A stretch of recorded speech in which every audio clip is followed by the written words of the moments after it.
পুরুষের হারানো যৌবন ফিরে পেতে আমি একটি প্রাকৃতিক আয়ুর্বেদ উপায়ে একটি ঔষধ তৈরি করা শিখিয়ে দেব। যেই ঔষধটি আপনি নিজে তৈরি করে নিজে খাবেন ইনশাআল্লাহ।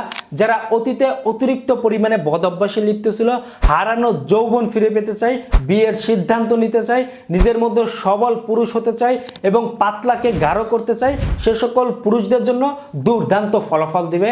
আমরা আয়ুর্বেদ উপায়ে 1 নম্বরে নিব শিমুল মূল। হ্যাঁ, আপনারা বাজার থেকে ম্যানেজ করবেন শিমুল মূলের পাউডার। নাম্বার 2তে ম্যানেজ করবেন শতমূলের পাউডার। নাম্বার 3তে আপনারা অর্শগন্ধার পাউডার। এই অর্শগন্ধার পাউডার, শিমুল মূলের পাউডার, শতমূলের পাউডার, এই 3টি পাউডারকে একত্রিত করে আপনারা 1 চামচ পরিমাণে নেবেন। এই 1 চামচ পরিমাণে পাউডার আপনারা দুধের সাথে মিশাই খাবেন। দুধ ম্যানেজ না করতে পারলে পরিমাণ মতো মধু দিয়ে হালুয়ার মতন তৈরি করে খাবেন। সকালে হোক, দুপুরে হোক, রাত্রে হোক, যখন খুশি তখন। দেখবেন টানা 1 থেকে 3 মাসের মধ্যে আপনারা হারানো যৌবন ফিরে পাবেন। যদি আপনার রাত্রের ঘুম ঠিক থাকে, পর্যাপ্ত পানি পান করেন, অন্যান্য পুষ্টি সমৃদ্ধ খাবার খান, আর যদি বদ অভ্যাস না করেন, একটু দ্রুতই রেজাল্ট পেয়ে যাবেন। ধন্যবাদ সবাইকে।